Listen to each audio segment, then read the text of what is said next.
Hello नमस्कार and welcome to your classes. जी हाँ, योर क्लासेस में आपके लिए हम लोग लेके आए हैं जिस्ट ऑफ एनसीईआरटी, जिसके आधार पे हम लोग ये जानते हैं कि एनसीईआरटी में क्या पढ़ना है, कैसे पढ़ना है और कितना पढ़ना है। तो उम्मीद करता हूँ मेरी क्लासेस के द्वारा आपको इस चीज़ का पूरा फ़ायदा हो रहा होगा।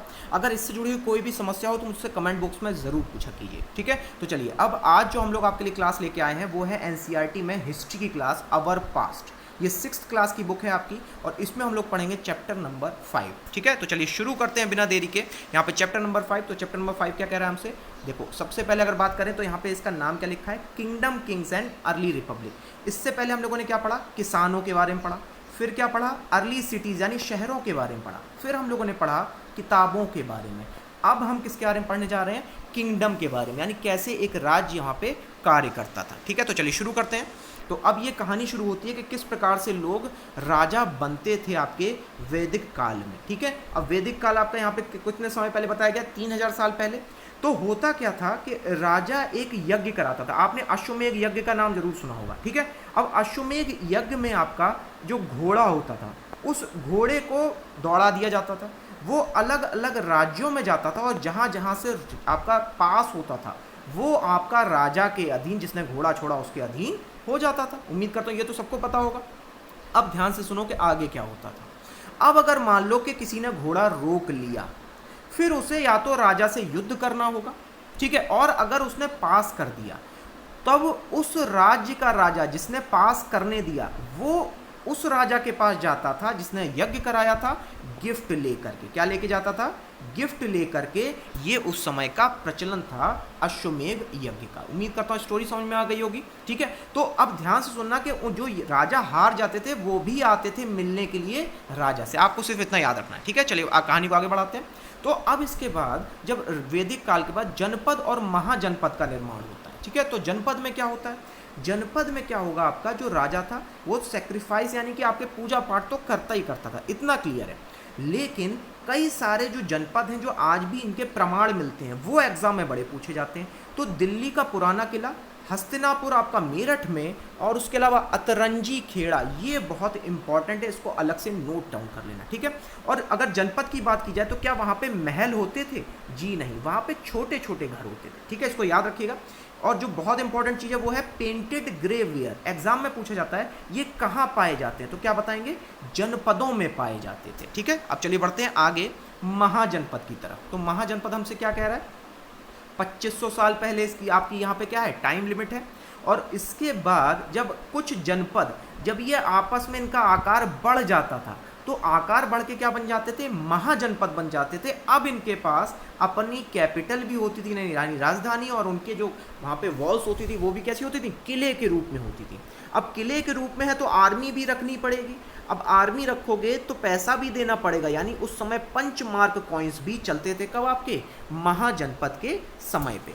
अब सबसे महत्वपूर्ण बात है टैक्स से संबंधित, कि टैक्स जो है आपका ये क्रॉप पे कितना लिया जाता था, 1/6, 1/6, इसको भाग कहा जाता था। एग्जाम में यहीं से सवाल पूछा जाएगा कि ये भाग शब्द आपका कहाँ से लिया गया, तो महाजनपद से आया है, ठीक है।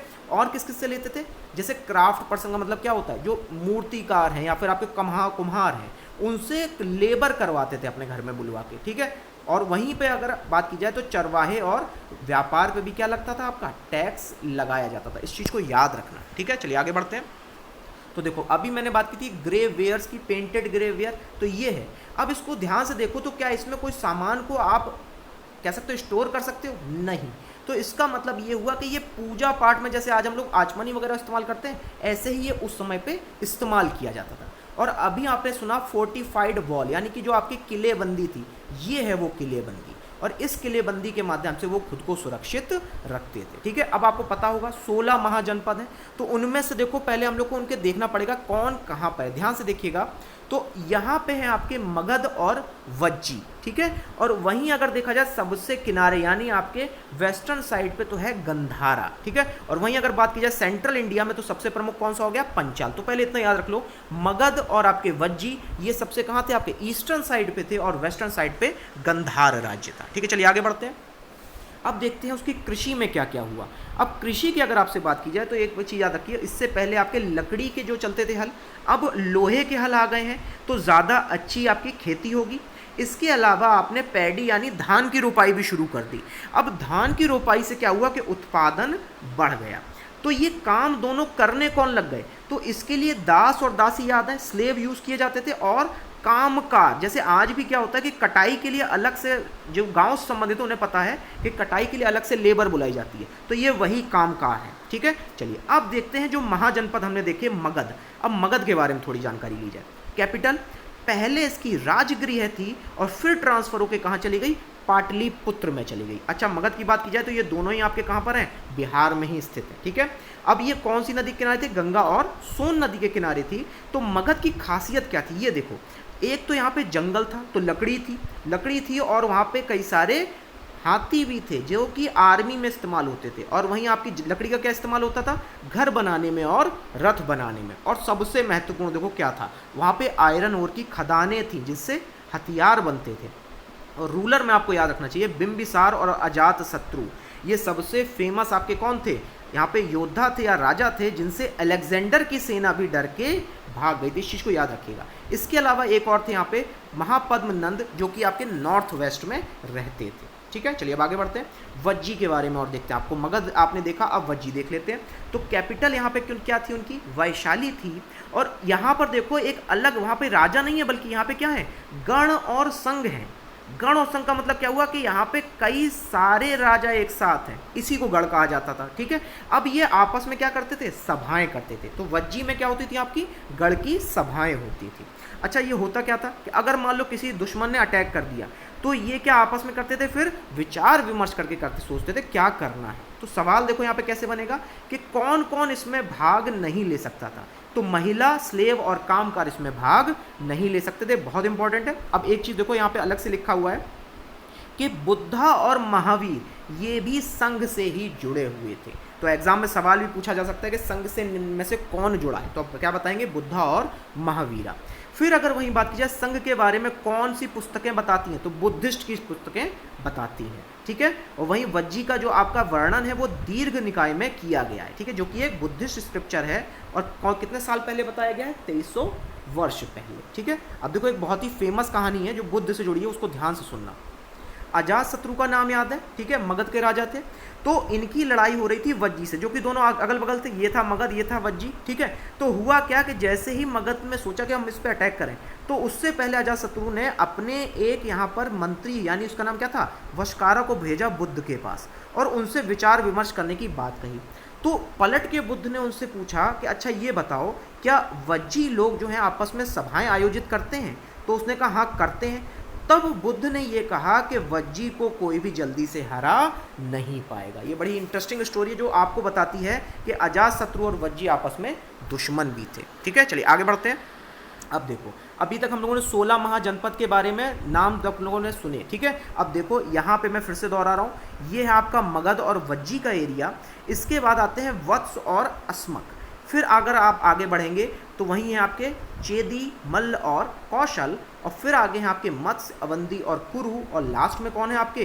कंबोज और गंधार। तो ये हो गए आपके 16 महाजनपद और इनका टाइम पीरियड क्या हो गया? 600 BC से 300 BC। ठीक है, चलिए अब आगे बढ़ते हैं।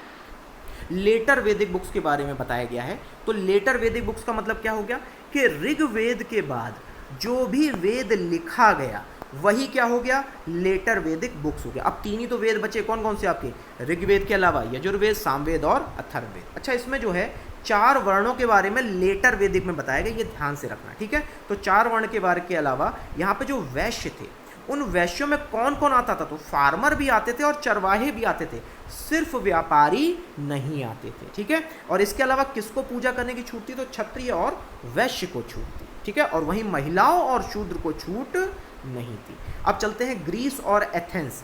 ग्रीस और एथेंस समय काल क्या दिया गया है? 2500 वर्ष पूर्व। तो वहाँ पर डेमोक्रेसी, तो डेमोक्रेसी सबसे पहले अगर आती है तो कहाँ आती है? ग्रीस में आती है। और यहाँ पे जो सारे लोग थे वो आपस में सभाएं करते थे, कितनी बार? 40 बार। और वहाँ पे सिटीजन बन जाते थे जब आप 30 साल के हो जाएंगे। अब सभा में अगर भाग लेना है तो लॉटरी की सहायता से यहाँ पे सभा में भाग लिया जाता था। और वहीं स्लेव भी यहाँ पर बताए गए हैं। ठीक है, तो ये कहानी होगी किसके बारे में? ग्रीस और एथेंस के बारे में। अब समय है क्वेश्चन का आंसर करने का। तो वीडियो को पहले पॉज करना, फिर उसके बाद खुद से सॉल्व करने की कोशिश करना, और अब हम लोग फिर उसके बाद साथ में सॉल्व करेंगे, ठीक है। तो देखो यहाँ पे आपसे पूछा गया ट्रू एंड फॉल्स, बहुत ही ईजी रहेगा। पहला क्वेश्चन क्या कह रहा है कि राजा के द्वारा अगर अश्वमेध पास कराया जाता था, ठीक है, तो उसको पास कराने के बाद उन राजाओं को भी पूजा में बुलाया जाता था या नहीं, तो बताओ ट्रू होगा या फॉल्स होगा। ट्रू होगा। वहीं पे नेक्स्ट क्या कहा कि जो कैरिएटर यानी जो सारथी होता था वो आपका सेक्रेड वाटर राजा पे छिड़कता था। अब मुझे बताओ जब वो अश्वमेध कराएगा तो वहाँ पे कौन होगा, पुजारी होगा ना, वही तो पानी छिड़केगा, तो ये क्या हो गया, फॉल्स हो गया, ठीक। नेक्स्ट क्या है, सी आपका कि आर्कियोलॉजिस्ट के द्वारा यहाँ पर पैलेस को खोजा गया, कहाँ पर, जनपद में, और मैंने आपको क्या बताया था वहाँ छोटे छोटे घर थे, तो यहाँ पे क्या गलत हो गया आपका, ये आपका फॉल्स हो गया, ठीक है। नेक्स्ट देखते हैं कि यहाँ पे गया पॉट्स के द्वारा यहाँ पर पेंटेड ग्रेवेयर, जो पॉट्स थे, ध्यान आया, जो आपके यहाँ पे मिले थे उसमें क्या स्टोर किया जाता था, अनाज स्टोर किया जाता था, ये गलत हो जाएगा क्योंकि उन्हें हम केवल कब इस्तेमाल कर रहे थे, पूजा पाठ में इस्तेमाल कर रहे हैं, ठीक है। इसी वाला अगला क्वेश्चन देखते हैं। महाजनपद के अधिकतर जो आपके शहर थे वो कैसे थे, फोर्टिफाइड यानी किले में थे ही थे, ठीक है, यानी ये आपका ऑप्शन क्या हो गया, ट्रू हो गया, ठीक है। अब चलिए करते हैं क्वेश्चन नंबर 2। क्या कहा पूछा गया है कि राजा के द्वारा कितने लोगों के द्वारा यहाँ पे राजा को टैक्स दिया जाता था, ठीक है। तो देखो अगर बात की जाए राजा के बारे में तो आपको तुरंत सबसे पहले दिमाग में क्या आना चाहिए कि एक तो हो गया यहाँ पे किसान, क्या हो गया, किसान, ठीक है। फिर उसके अलावा जो क्राफ्ट पर्सन होते थे, मैंने क्राफ्ट पर्सन बताए थे, मूर्तिकार वगैरह, इसके अलावा चरवाहे, चरवाहों के द्वारा भी दिया जाता था, और स्लेव यानी गुलामों के द्वारा भी दिया जाता था, और लास्ट में है व्यापार यानी व्यापार योग्यता। तो इन सब के द्वारा यहाँ पे टैक्स किसको दिया जाता था, महाजनपद के राजा को। तो चलिए उम्मीद करता हूँ आपने मेरे साथ इसको सॉल्व कर लिया होगा। तो नेक्स्ट टाइम हम लोग फिर से एक और नया चैप्टर लेके आएंगे, तब तक के लिए लाइक करें, शेयर करें, सब्सक्राइब करें। Thank you very much.